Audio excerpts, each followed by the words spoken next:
सोलापूर धुळे राष्ट्रीय महामार्गावर बीडच्या कोळवाडी इथे काल विचित्र अपघाताची घटना घडली। संध्याकाळच्या सुमारास मांजर सुंबाकडून बीडकडे हरभरा घेऊन येणारा कंटेनर कोळवाडी घाटात अचानक समोरच्या वाहनानं ब्रेक लागल्यामुळे ट्रकला जाऊन धडकला। याच्यामध्ये 5 ते 7 वाहनांना कंटेनरनं जोरदार धडक दिली। ही दृश्य आपण बघतोय। रस्त्यावर हरभऱ्याचा ट्रक पलटी झाला, त्यामुळे सगळ्या राष्ट्रीय महामार्गावर हरभरे सांडले। हरभऱ्यावर घसरून अनेक दुचाकीस्वार सुद्धा अपघातग्रस्त झाले। पोलीस प्रशासनानं या घटनास्थळावर दाखल होऊन रस्त्यावरचे सगळे अडथळे दूर केले, पण जवळपास 1.5 तास वाहतूक कोंडी मात्र झाली होती।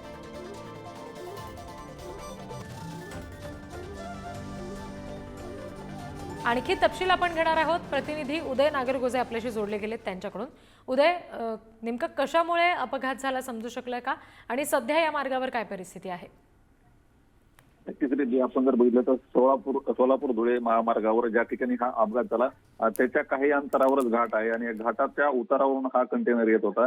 या दरम्यान चालकाचं नियंत्रण सुटल्यानं आपण पाहू शकतो सीसीटीव्ही मध्ये कशा पद्धतीने हा कंटेनर पलटी झाला। या कंटेनरमध्ये हरभरे होते आणि समोर काही वाहनं चलत होती, त्याच वाहनांना पाठीमागून या कंटेनरनं धडक दिली। 4 ते 5 वाहनांचा यात अपघात झाला। तसेच यामध्ये जखमी देखील झाले 5 जण आणि त्यांना बीडच्या जिल्हा रुग्णालयात देखील दाखल करण्यात आलंय। परंतु त्यानंतरही या कंटेनरमध्ये जे हरभरे होते ते संपूर्ण रस्त्यावर पसरले होते आणि अचानकपणे हा अपघात झाला असल्याने पाठीमागून येणारे दुचाकीस्वार देखील त्या हरभऱ्यावरून घसरले आणि ते देखील जखमी झाले।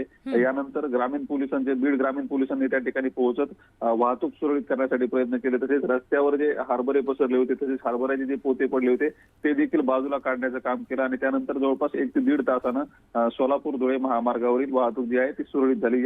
या ठिकाणी सातत्याने अपघात होत असून आता या ठिकाणच्या जे महामार्ग पोलीस आहेत, ग्रामीण पोलीस आहेत, त्यांनी उपाययोजना कराव्यात अशी मागणी आता पुढे येत आहे। जी, धन्यवाद उदय दिलेल्या सगळ्या तपशिलांसाठी।